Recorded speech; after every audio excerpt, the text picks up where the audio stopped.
Going on YouTube. In this video I'm going to show you what I use to play games on PC.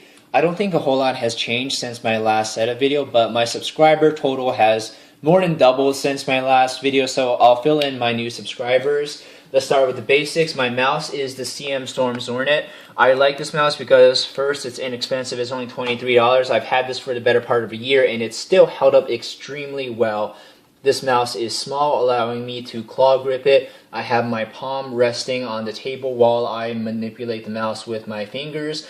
And this is different from a palm grip, where using the palm grip, your hand covers the entire surface of the mouse, and that's easier to do with a larger mouse like the Death Adder. This mouse has a ring finger holder, so if this is your first gaming mouse, it might take a little bit of getting used to because it's not how like regular mice are made. And the DPI only goes up to 2000, but that's more than enough for 1080p gaming. If you're gaming at 1440p or 4K, you might want to have a little bit higher DPI. It only has two side buttons, but those are the only buttons that I need. The polling rate only goes to about 500, but I don't know, like I've tried a 1000 Hertz polling rate Death Adder and I haven't really noticed much of a difference in the games that I play. Moving on, my keyboard is the CM Storm Quick Fire Rapid, or CM Storm has a lot of keyboard names and I get them all confused. There's like the Quickfire TK, which is the same thing but backlit, so this is probably the CM Storm Quickfire Rapid. It has Cherry MX Black switches, so it has a linear key press. It has 50 grams of actuation force, meaning it pushes back on you. It takes a lot more force to press down than like your standard membrane keyboard, and to be fair, I don't really like Cherry MX Black as much as Cherry MX Blue. My brother uses my Cherry MX Blue keyboard for League of Legends, so in future I think I'm not going to get a Cherry MX Black keyboard. And this keyboard is 10 keyless. It doesn't have the extended 10 key region. I like it so that it reduces desk clutter and I can keep my WASD hand closer to my mousing hand. Oh wait, my mouse is supported by this CM Storm Scorpion bungee, so the cords are not part of my uncable managed mess behind my monitors. You guys don't want to see that, you'll make fun of me.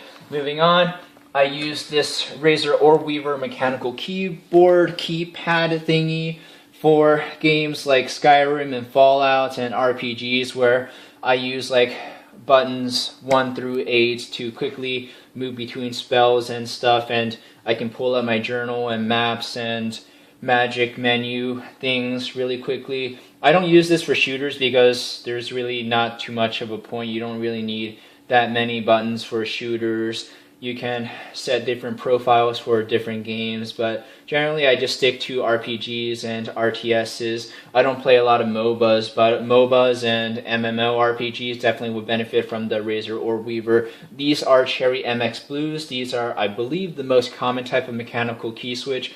These are found on the Razer Oreweaver, and they have two levels of actuation. The first is the click that you'll hear, but that's not when the key actually actuates. When you actually actuate, you'll get a tactile feedback response. My mouse pad is the SteelSeries.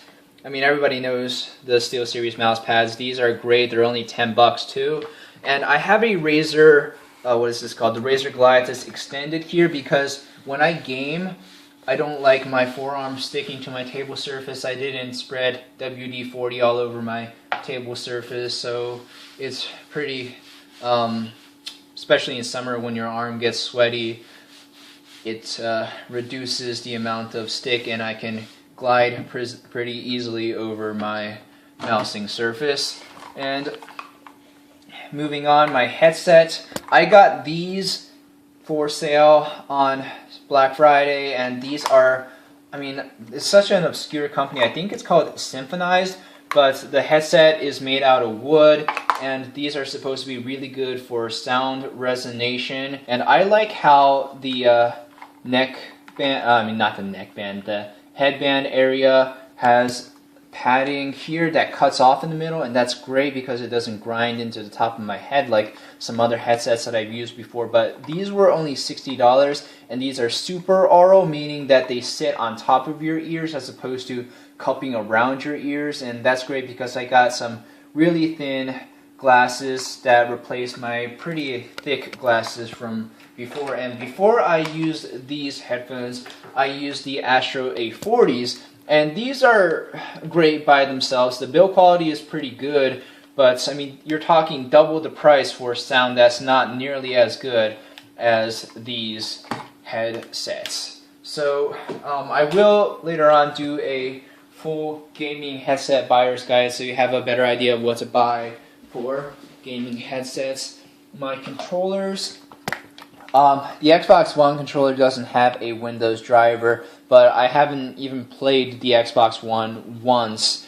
But I have been using the DualShock 4 for games like Assassin's Creed Black Flag, and this is a great controller. It's not as compressed as the DualShock 3, so the inline layout of the thumbsticks doesn't bother me as much as it did previously. Okay, so what else do we want to show them on the desk? This is, well, I have a dual monitor stand here that I drilled a hole into my desk to mount so that I don't have to have the bulky base over my desk. And I haven't found a triple monitor stand to my liking, so that's why I use a dual monitor stand. And move over. That's why I use a dual monitor stand and a single monitor arm over there. And let's see, what else do I have on my desk usually? Oh yes, NVIDIA 3D Vision glasses. Guys, if you have a 144Hz monitor or a 120Hz monitor that is NVIDIA 3D Vision capable, I highly recommend you get a set of NVIDIA 3D Vision glasses and the IR transmitter. And, well, let's finish up with the monitors. My monitors are the Asus 144Hz monitors. And these, I mean, I think these are the best gaming monitors for the money for PC gaming right now. There is the BenQ option. It has like 144Hz refresh rate, same as the Asus one. But, I mean, the BenQ one is gaming branded. Some people might argue that the BenQ one has better color. Probably, I don't know, I haven't seen it in person. But you can't go wrong with whatever monitor you decide to get, the Asus 144Hz one or the BenQ 144Hz monitor. What else did I miss? Oh, I missed my sound solution. What I'm using for my sound card is an Asus Zonar U3 USB sound card. I don't have a PCIe sound card in my build. I used to use a Creative sound card, but I didn't like the virtualization. I used the Asus Zonar sound card for not so much the amp or the sound quality, but because of the surround virtualization, 7.1 channel surround virtualization.